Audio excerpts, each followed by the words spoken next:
ایک سعودی عرب کی اسٹوری ہے اور یہ سنا کے بات ختم کرتا ہوں. یہ کہ وہ شخص تھا، وہ جب اس کی وہاں پہ نا مغسلہ ہوتے ہیں سعودی عرب میں، مقصد الارحام، ڈفرینٹ جو غسل دینے کے لیے جگہ ہوتی ہیں. وہ جب آیا نا تو اس کے ساتھ کچھ زیادہ لوگ بھی نہیں تھے، صرف فیملی تھی. جب اس نے اس کو غسل دیا نا تو غسل دیتے دیتے اس کی جو چہرے پہ آیا تو چہرہ اس کا بالکل ڈفرینٹ، باڈی سے بالکل ڈفرینٹ تھا. یعنی آگے باڈی کا کلر یہ ہے نا، یا تو وہ بلیک ہوا تھا. اینڈ ہی واز تھنکنگ کہ یہ کیا ہو گیا ہے. اور اس کا منہ کھلا ہوا تھا اور منہ کے اندر کچھ تھا جو کہ کہتے ہیں کہ سبحان اللہ، وہ شخص کہتا ہے کہ اتنی بدبو تھی اس کی وجہ سے پورے مغسلہ میں کہ میں امیجن نہیں کر سکتا. کہتے میرا دل الٹی والا ہو گیا اور ہم نے اس کو دیا اور اسے منہ بند کیا، اس کے منہ کو صاف کرنا چاہا.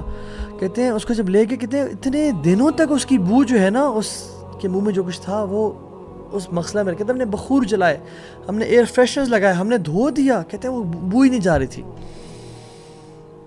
اور his face was complete different than his body, یعنی اس کا جو کلر تھا وہ ڈفرینٹ تھا. تو جب دفنا دیا تو وہ فیملی والے سے ملا. کہتے ہیں آپ کا بچہ کیا تھا، کیا کرتا تھا؟ تو اس فیملی والے نے کہا کہ وہ نماز نہیں پڑھتا تھا. اللہ اکبر.